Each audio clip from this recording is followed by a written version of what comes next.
नमो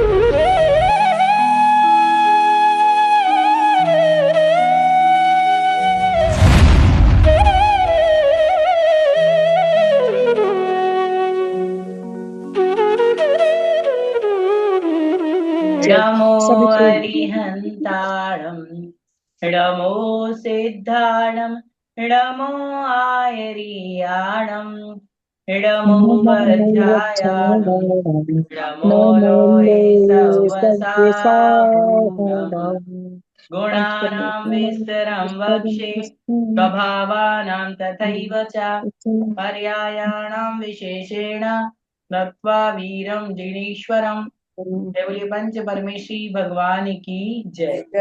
आचार्य गुरुदेव विद्यासागर समय सागर जी महाराज की जय। जगत पूज्य मुनि पुंगव सुधा सागर जी सागर जी महाराज महाराज की की जय। जय।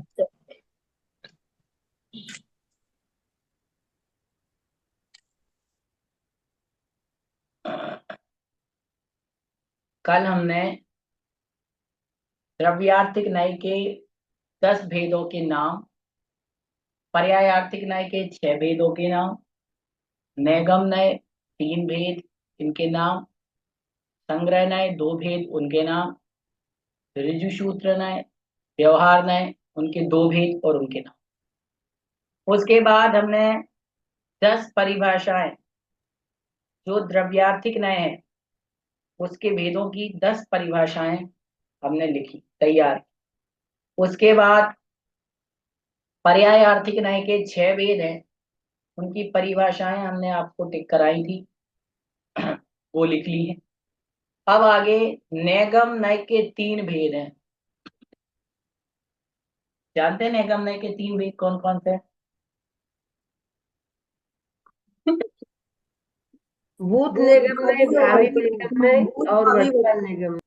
अर्थ व्यंजन परे अर्थ नए संग्रह व्यवहार नए।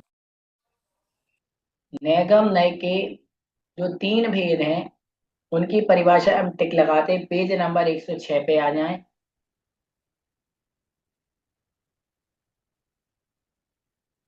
पेज नंबर 106 सूत्र नंबर 65 भूत नैगम न्याय की परिभाषा और उसका उदाहरण। जहां पर अतीत काल में वर्तमान को संस्थापन किया जाता है वह भूत नैगम न्याय है। जैसे आज दीपावली के दिन श्री महावीर भगवान मोक्ष गए, यहाँ तक टिक लगाना है। ये भूत नैगम न्याय की परिभाषा है।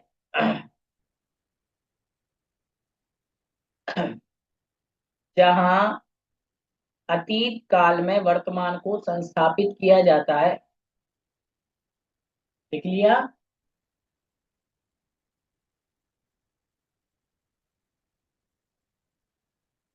भूत नैगम न्याय के बाद आ जाओ भावी नैगम न्याय, उसी के नीचे जहां भविष्यत पर्याय में भूत नैगम न्याय के समान कथन किया जाता है वह भावी नैगम न्याय है।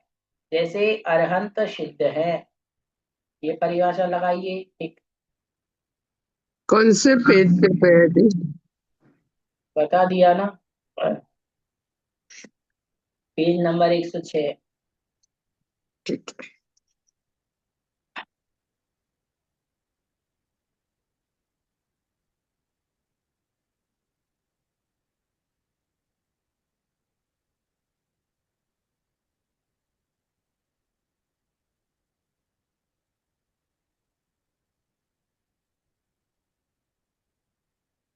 पेज बोलने नंबर का 106 पर 66 नंबर का जो सूत्र है उसका अर्थ लगाना है टिक।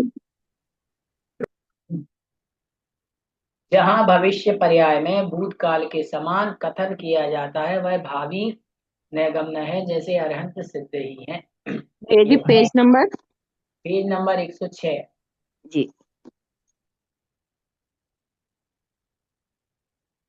और उसी के बाद अगली लाइन अगला सूत्र 67 पर पेज नंबर 106 पर ही वर्तमान नेगम नय का स्वरूप दिया।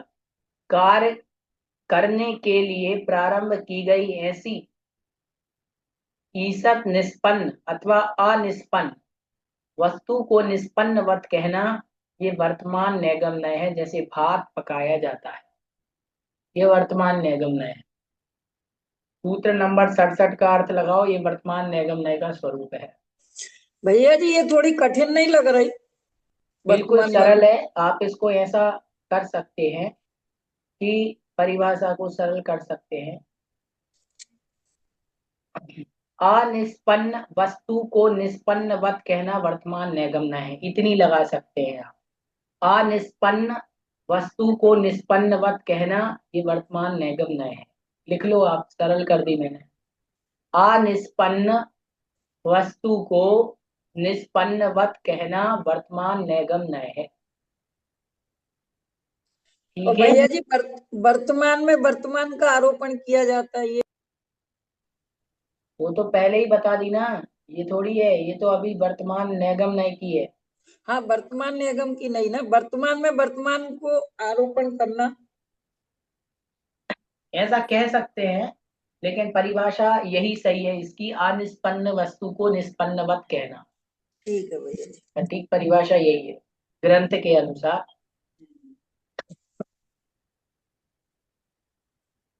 भैया जी और भावी निगमन की परिभाषा है जो इसमें दी है वही सही है? हाँ मतलब वही सही है। भावी निगम नय की परिभाषा है अतीत काल में वर्तमान को संस्थापित किया जाता है, वह भूत निगम नय है। और भावी निगम नय की है भविष्य पर्याय में भूतकाल के समान कथन किया जाता है। भावी निगम नय एक एक लाइन की तो परिभाषा है। जी भैया ठीक है। जी भैया जी।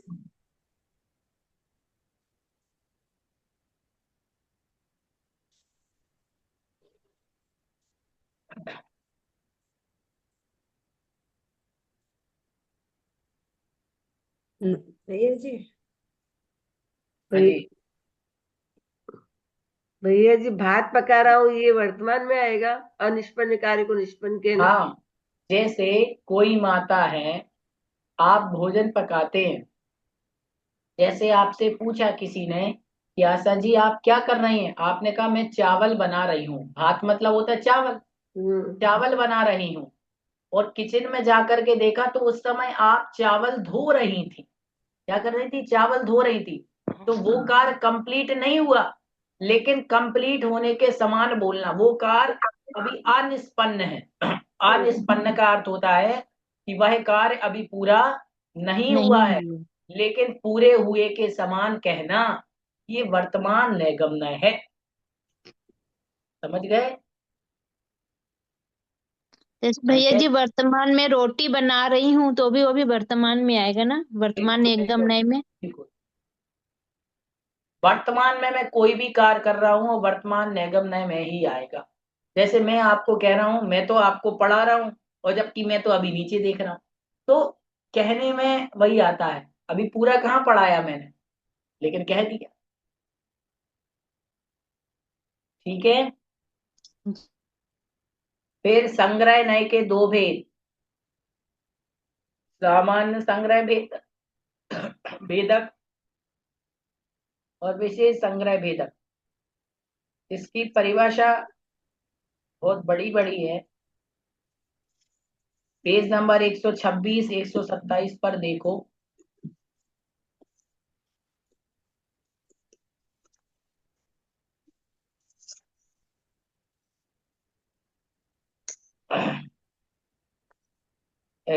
पेज नंबर 126 पर नीचे परिभाषा दी है, सामान्य संग्रह नय किसे कहते हैं, 3 लाइन का।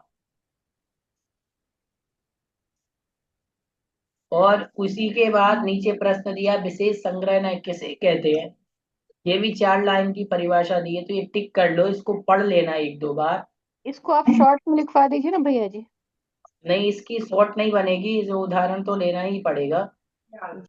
परस्पर अविरोध रूप से संपूर्ण पदार्थों के संग्रह रूप एक वचन के प्रायोग्य चातुर्य से कहे जाने वाला सत स्वरूप है। इस प्रकार सेना, समूह, वन वगैरह आदि को लेकर जाति के समूह को एक वचन से स्वीकार करके कथन करने को सामान्य संग्रह नय कहते हैं। आप यहां से लगा सकते हो, सेना से सेना, समूह, वन, नगर वगैरह आदि को लेकर अनेक जाति के समूह को एक वचन रूप से स्वीकार करके कथन करने को सामान्य संग्रह नय कहते हैं। लो, 1.5 लाइन की परिभाषा हो गई। भैया ये कौन से नंबर का है? ये है सामान्य संग्रह की परिभाषा। संग्रह नय है ना, निगम के बाद संग्रह आता है। संग्रह नय के दो भेद है, सामान्य संग्रह और विशेष संग्रह। तो सामान्य संग्रह की परिभाषा पेज नंबर 126 पर टिक लगानी है, सबसे नीचे। कहां से? सबसे नीचे का प्रश्न है ना, सामान्य संग्रह नय किसे कहते हैं, लिखा। पेज नंबर 126 निकालो, उसमें सबसे नीचे प्रश्न दिखेगा, सेकंड लास्ट प्रश्न। जी भैया जी, मिल गया। उसमें लिखा सेना, समूह, यहां से टिक करो। सेना, समूह, वन, नगर वगैरह आदि को लेकर अनेक प्रकार के जाति के समूह को एक वचन से स्वीकार करके कथन करने को सामान्य संग्रह कहते हैं। भैया जी, जो सूत्र में लिखी क्या वो परिभाषा नहीं बन सकती? सूत्र में परिभाषा नहीं लिखी हुई है, सूत्र में उदाहरण लिखा है। देखो सूत्र नंबर 106 पे देखो, पेज नंबर 106 पर देखो। 71 का बोले सामान्य संग्रह ने के विषयभूत पदार्थ में भेद करने वाला सामान्य संग्रह भेदक न व्यवहार न है। वो व्यवहार की परिभाषा लिखी है, संग्रह की नहीं लिखी। संग्रह नय का सूत्र तो 69 है, देखो उसी पे पेज नंबर 106 पे 69 नंबर सूत्र का अर्थ देखो क्या लिखा है। अच्छा अच्छा अच्छा, सामान्य संग्रह ने की उदाहरण लिखी उसमें तो। बस उदाहरण ही दिया है, परिभाषा कहाँ दी हुई। नहीं, जो 71 की बोल रहे थे। 71 वाले सूत्र में तो सामान्य संग्रह व्यवहार नय की दी है, और अभी हम संग्रह नय की चर्चा कर रहे हैं, व्यवहार की कहाँ कर रहे हैं। ठीक है, पेज नंबर 127 पे आ जाओ। पेज नंबर 127 पे ऊपर की लाइन, जीव समूह, अजूब समूह, हाथियों का झुंड, आम, जामुन, वणिक, श्रेष्ठी, कोटपाल आदि 18 श्रेणियों का समूह इत्यादि दृष्टांतों के द्वारा प्रत्येक जाति के समूह को नियम से एक वचन द्वारा स्वीकार करके कथन करना विशेष संग्रह है। तो इसमें नीचे की लाइन लगाना है, जो परस्पर अविरोध रूप से सबके सबको कहता है वह सामान्य संग्रह है, और एक जाति विशेष के ग्राहक अभिप्राय वाला है वो विशेष संग्रह। लेकिन दोनों की एक एक लाइन की परिभाषा मिल गई, इसी में मिल गई। जी भैया। तो जी भैया जी, सामान्य विशेष संग्रह की परिभाषा लिख लो सरल, जो परस्पर अविरोध रूप से सबके सबको कहता है वह सामान्य संग्रह है, जो एक जाति विशेष के ग्राहक अभिप्राय वाला है विशेष संग्रह। लो दोनों की परिभाषा है, लिख लो, जल्दी टिक लगा लो, लिखो, फिर आगे चलेंगे। भैया जी इससे पहले क्या करवाया है? नेगम नेगा कहाँ से टिक करवाया, बता दीजिए, 2 मिनट लेट हो गए।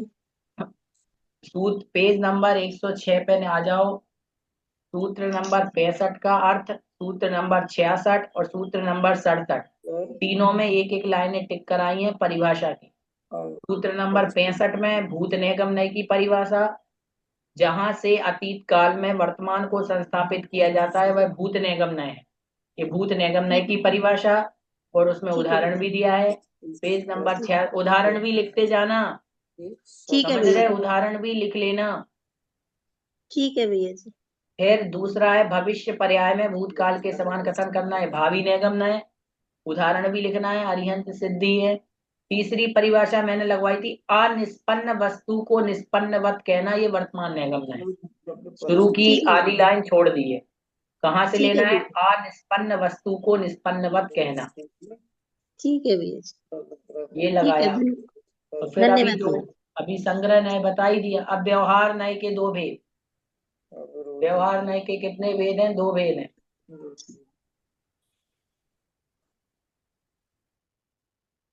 व्यवहार नय के 2 भेद हैं, सामान्य संग्रह भेदक और विशेष संग्रह बोधक। पेज नंबर 106 पर आ जाओ, पेज नंबर 106।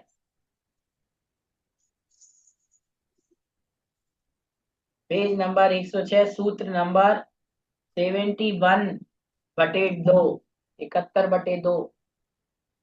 सामान्य संग्रह नय के विषयभूत पदार्थ में भेद करने वाला सामान्य संग्रह भेदक व्यवहार नय है। जैसे द्रव्य के दो भेद जीव। पेज बताइए भैया जी, पेज बताइए इसका विशेष पेज संग्रह। नंबर 106।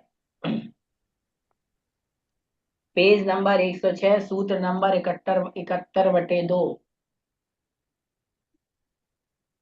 निकाला 106। जी भैया जी। लगाया टिक 71/2 का अर्थ सामान्य जी संग्रह नय के विषयभूत पदार्थ में भेद करने वाला सामान्य संग्रह भेदक व्यवहार नय है। देखो ध्यान रखना, संग्रह नय के दो भेद सामान्य संग्रह और विशेष संग्रह। व्यवहार नय के दो भेद सामान्य संग्रह भेदक व्यवहार नय, विशेष संग्रह भेदक व्यवहार नय। नाम एक से है तो कंफ्यूज मत होना आप लोग, ठीक है। फिर 72 में लगाओ, विशेष संग्रह नय के विषयभूत पदार्थ को भेद रूप ग्रहण करना विशेष संग्रह भेदक व्यवहार है। जैसे जीव के दो भेद संसारी और मुक्त, उदाहरण भी दे दिया।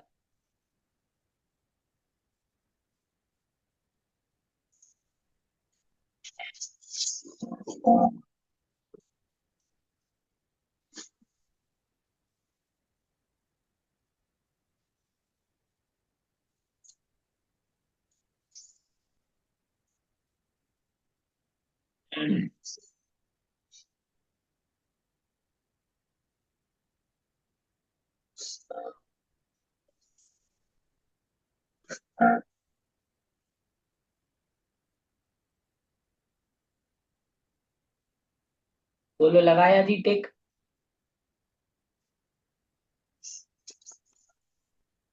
चले, सामान्य संग्रह और विशेष संग्रह हो गया, मतलब सामान्य संग्रह और विशेष संग्रह। फिर व्यवहार नय के दो भेद सामान्य संग्रह भेदक व्यवहार नय और विशेष भेदक व्यवहार नय। बोलो लगाया टिक की नहीं? लगा लिया भैया जी। लगा लिया। अब लगा लिए भैया। अब ऋजु सूत्र नय के दो भेद हैं। पेज नंबर 107 पे आ जाओ।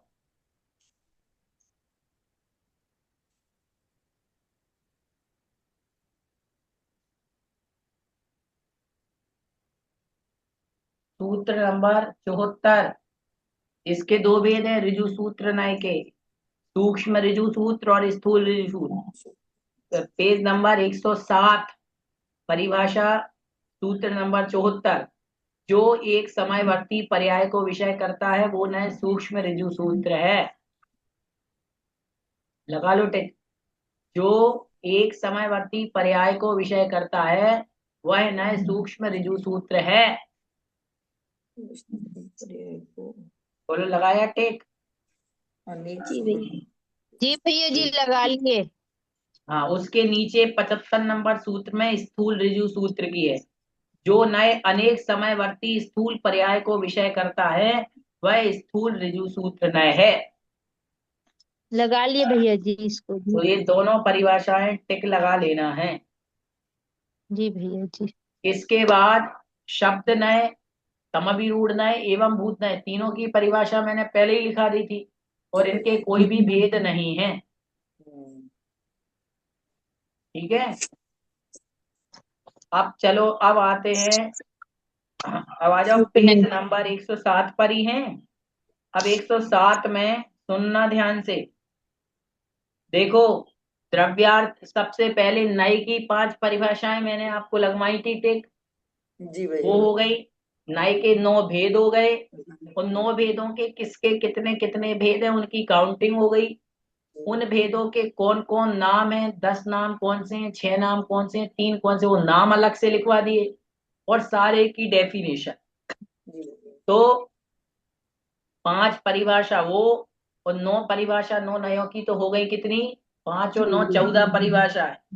फिर द्रव्यार्थिक नय की 10, पर्यायार्थिक नय की 6, नैगम नय की 3, संग्रह की 2, व्यवहार की 2, ऋजु सूत्र की 2। तो कितने हो गए, 14 10 24, 24 6 30, 28 30 और 3 33, 33 और 6 39 39। 39 परिभाषा होना चाहिए आपके पास। अच्छा भेद 28 है। देखो कैसे, पहले तो 5 परिभाषाएं नए अकेले की हैं। जी 5 लगवाई थी मैंने नए की परिभाषाएं। जी भैया जी वक्ता 5 के में हो गई। अभिप्राय को नहीं कहते फिर हैं। 9 नए की परिभाषा, नेगम की, संग्रह की, व्यवहार की, ऋजुश्रुत की, शब्द की, संविरूढ़ की, एवं भूत की, द्रव्यार्थिक की, पर्यायार्थिक की। तो 9 नए की 9 परिभाषा तो ये हो गई। जी भैया जी, हुई कि नहीं हुई? हो गई हो गई। तो 9 और 5 कितने हो गए? 14। 14।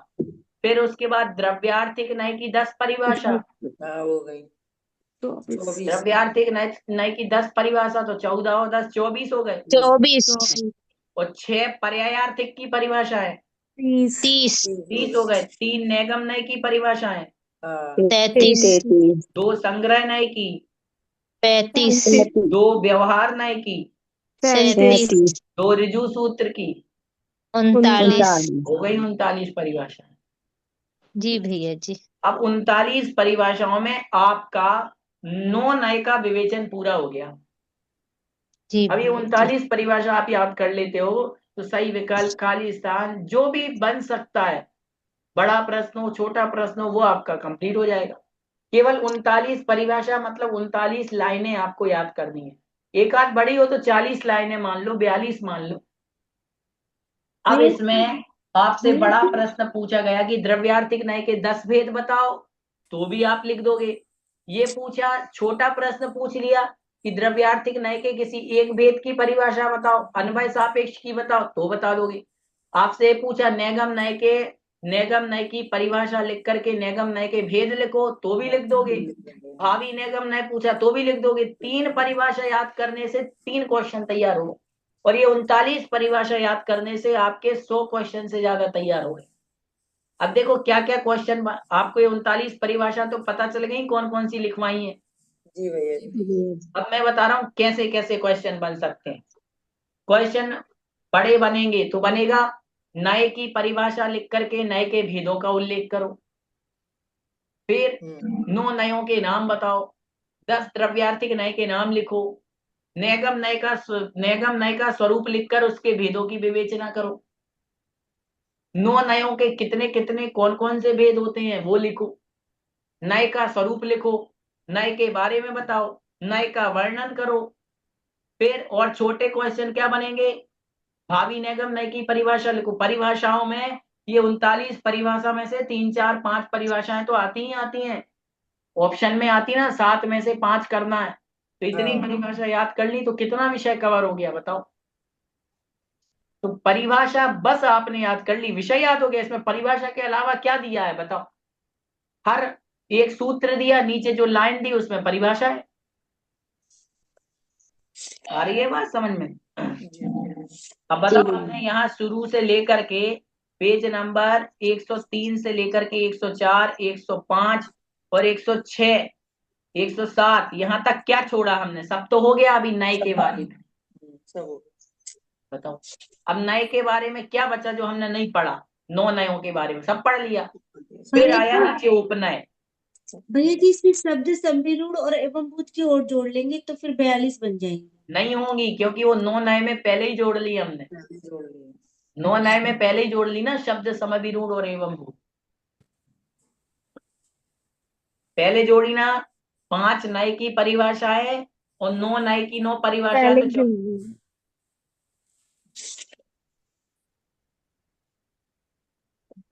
भैया जी सूत्रार्थ भी आते हैं क्या इसके? सूत्रार्थ भी आएंगे। एक परिभाषा याद रहेंगी तो सूत्रार्थ बन जाएगा। अब मान लो सूत्रार्थ आपको करने को आ गया, उनने दे दिया सूक्ष्म ऋजु सूत्रों यथा एक समय अवस्थाई पर्याय। आप तो ना तो समझ जाएंगे कि ये सूक्ष्म ऋजु सूत्र की परिभाषा है, तो आप सूक्ष्म ऋजु सूत्र की परिभाषा लिख दोगे। आपके लिए कोई भी सूत्र आएगा, परिभाषाएं याद है तो सूत्र की अर्थ भी आप पे बन जाएगा करते हुए। बस एक आध बार आप अर्थ पढ़ लेना। यहाँ पर समयवर्ती पर्याय और समयवर्ती स्थूल पर्याय में क्या भेद है? हाँ, समयवर्ती पर्याय और समयवर्ती स्थूल पर्याय में क्या अंतर है? स्थूल पर्याय का मतलब होता है कि जिस पर्याय को हम जान सकते हैं, समझ सकते हैं। जैसे कि आप मुझे देख रहे हैं, मेरी मनुष्य पर्याय को जान रहे हैं। आपने कल भी देखा था, परसों भी देखा था, 8 दिन पहले भी देखा था, 2 महीने पहले भी देखा था। और आप जब कभी भी मुझे देखोगे तो पहचान जाओगे कि ये स्थूल पर्याय है। जैसे हमारी मनुष्य पर्याय है, ये स्थूल पर्याय है। 20 साल तक रहेगी, 25 साल तक रहेगी, 60 साल तक रहेगी। लेकिन जो एक समयवर्ती पर्याय होती है उसको नहीं पकड़ सकते। मेरी एक एक समय में पर्याय परिवर्तित हो रही, लेकिन आप बता सकते हो कि इस एक समय में मुझ में क्या परिवर्तन आया? तो एक समयवर्ती जो पर्याय है वो सूक्ष्म पर्याय है। जैसे कि ये पेंसिल है, मैं रोज ये पेंसिल अपने पास रखता हूँ और मुझे लगता है इसमें कोई अंतर नहीं आया, लेकिन प्रति समय इसमें पर्याय तो बदल रही कि नहीं? तो एक समय में जो पर्याय बदली, एक समय की पर्याय का जो विषय है वो सूक्ष्म ऋजु सूत्र है, और जो स्थूल पर्याय है वो स्थूल ऋजु सूत्र नय है। भैया जी इसको ऐसा भी बोल सकते हैं, जो केवल ज्ञान गम्य है वो सूक्ष्म पर्याय। वो बात अलग है, जानने की बात अलग है। हाँ। केवल ज्ञान तो दोनों को ही जानता है। हाँ, परंतु ऋजु सूत्र को भी जानेगा और सूक्ष्म स्थूल को भी जानेगा और सूक्ष्म को भी जानेगा। जैसे लेकिन छेडाला मति और आपने श्रुत पढ़ाया है, ज्ञान स्थूल को ही जानेंगे। भैया जी इसको अर्थ पर्याय और व्यंजन पर्याय ऐसे भी कह सकते हैं। वो अलग है, व्यंजन पर्याय और अर्थ पर्याय, ये नए है। ठीक पर्याय की चर्चा अलग है, वो तो पर्याय हो गई, अपन तो ये कथन कर रहे हैं। इस नए का काम है उस पर्याय को विषय बनाना। ठीक है। भैया भैया जी जी भैया पेंसिल की पर्याय हर समय कैसे बदल रही है? क्यों नहीं बदल रही? इसमें जो पुद्गलपना है उसकी पर्याय में परिवर्तन नहीं आ रहा, इसके पुद्गल में परिवर्तन नहीं आ रहा, बस वो परिवर्तन दिखाई नहीं दे रहा। हम भैया आपको कहेंगे, एक उदाहरण दूं, मेरे पास ये रबड़ है, एक चलो पेंसिल का ही उदाहरण दे देता हूँ। ये पेंसिल दिख रही है आपको? जी भैया जी। अब मैंने इसकी नोक से पेपर के ऊपर कुछ लिख दिया, देखो जी ऐसे ऐसे करके मैंने कुछ लिख दिया। इस पे आपको कुछ ये लिखा हुआ, ये बना हुआ दिख रहा है कुछ? जी भैया जी। अब इसमें से जब मैंने बनाया तो इसके जो पतले, इसके जो प्रदेश है नुक्के के, वो कम नहीं हुए क्या? हुए ना। तो इसमें हुए। परिवर्तन नहीं आ रहा है क्या? फिर अब अपन शरीर है, शरीर तो कुछ भी नहीं कर रहा, फिर भी परिवर्तन आ रहा है, प्रति समय आ रहा है। जी आपके चित्र में बहुत परिवर्तन है। आपने छेडाला पढ़ाया था तब के चित्र में और आज पढ़ा रहे उसके चित्र में कितना अंतर है? बहुत अंतर है। क्या? छेडाला जो आपने पढ़ाया था तब के चित्र में आपके, और अब वो जो हाँ, पढ़ा रहे हैं उसके चित्र बहुत अंतर है।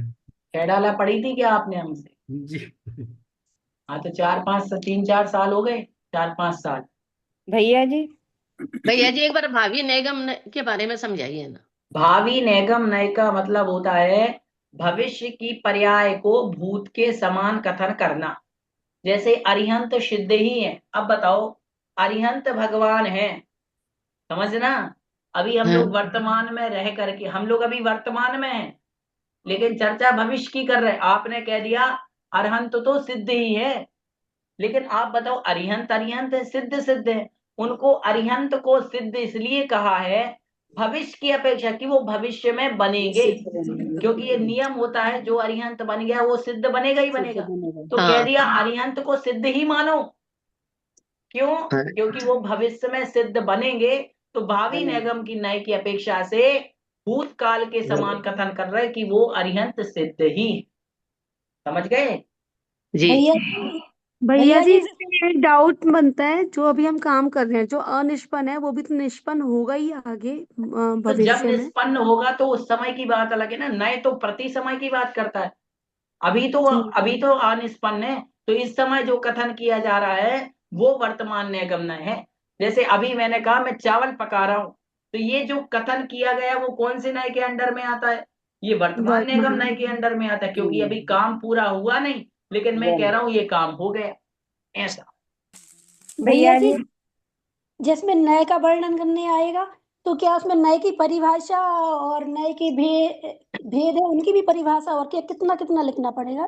देखो, जितने नंबर का पेपर में प्रश्न आएगा उसके अनुसार लिखना पड़ता। मान लो 2 नए में आया, 2 नंबर में आया कि नए के बारे में बताओ, तो आप लिख दोगे श्रुत ज्ञान के विकल्प को नए कहते हैं, प्रमाण के अवयव को नए कहते हैं, इसके 9 भेद होते हैं, निगम, संग्रह, व्यवहार, ऋजुसूत्र, शब्द, समभिरूढ़ एवं भूत, द्रव्यार्थिक, पर्यायार्थिक। बस हो गया। और ये बड़ी प्रश्न प्रश्न बड़ा आएगा, 5 नंबर में आएगा, 10 लाइनों में लिखना है, तो आप पूरा लिखोगे, नए की परिभाषा लिखोगे, 9 भेदों के नाम लिखोगे, फिर 9 की परिभाषा लिखोगे। मार्क्स के अकॉर्डिंग लिखना है।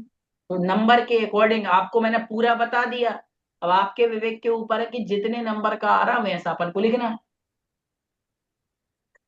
भैया सही जी, बात समझ में? भैया जी भैया 5 जी, नए की परिभाषा बता दीजिए। इसकी 5 5 नए की परिभाषा। जो आप कह रहे हैं 5 ना नए पहले की 5 नए, नयों फिर 9 नए। 5 नए की परिभाषा नहीं, नए की 5 परिभाषाएं हैं। पेज जी नंबर 113 पर आ जाओ। जी पेज नंबर 113 पर आ गए। जी पहली परिभाषा, प्रमाण के अवयव नए हैं, ये पहली परिभाषा है, जी ठीक है। जी दूसरी परिभाषा है, प्रमाण के द्वारा ग्रहण की गई वस्तु के एक अंश को वस्तु का निश्चय करने वाला नय नय है, ये दूसरी परिभाषा। श्रुत ज्ञान के विकल्प को नय कहते हैं, तीसरी परिभाषा। ज्ञाता के अभिप्राय को नय कहते हैं, चौथी परिभाषा। और बाकी और इसमें नहीं, तो ये 5 परिभाषाएं, 4-5 परिभाषाएं आपको तैयार करनी। जी भैया जी कौन कौन सी है बता दो जरा। क्या पेज नंबर 113 पर लिखी हुई हैं चारों पांचों। नहीं भैया, उस दिन कितने हमने बार बता चुके भैया जी। अरे उस दिन हमने क्लास अटेंड नहीं की पाई थी ना, शादी में गए थे तो। हाँ, तो अब अटेंड नहीं कर पाए तो क्या करें? अटेंड नहीं कर पाए जो, उसको सारे क्वेश्चन थोड़ी बताएंगे बार बार। जिसने क्लास अटेंड नहीं की है, वैसे तो 39 परिभाषाएं कितनी, तो जिन्होंने टिक किया है आप उनसे ले ले, ठीक है। चलें, अब हम लोग चलते हैं उपनय पर। उपनय किसे कहते हैं? तो सबसे पहले तो उपनय की परिभाषा लगाओ, टिक। पेज नंबर 103 पर, पेज नंबर 103 पर उपनय की परिभाषा लगाओ। टाइम हो रहा है अपना, फटाफट। जो नयों के समीप रहें वे उपनय कहलाते हैं। लगा लिया? जो नयों के समीप रहें वे उपनय कहलाते हैं। फिर उपनय के 3 भेद, सूत्र नंबर 44, पेज नंबर 103 पर, उसी के नीचे। उपनय के 3 भेद हैं, सद्भूत व्यवहार उपनय, असद्भूत व्यवहार उपनय और उपचरित असद्भूत व्यवहार उपनय। ये तीनों परिभाषा आप लोग टिक कर लीजिए। ये तीनों मतलब तीनों के नाम टिक कर लीजिए। कर लिए टिक? अब इनकी परिभाषाएं मैं कल बताऊंगा। आज आप लोगों को जो मैंने अभी तक 39 परिभाषाएं लिखा दी है, वो कल आप लोगों को, संडे है, आज का दिन है पूरा, तो अच्छी तरीके से याद करना है। मंडे को मैं हो सकता आप लोगों से पूछ भी लूं परिभाषाएं, ठीक है। चलें। बोधि समाधि परिणाम शुद्धि स्वात्मोपलब्धि शिव सौख्य सिद्धि चिंतामणिं चिंतित वस्तुनानि स्वावंद मानस्य ममस्तु देवी। 9 बार नमोकार।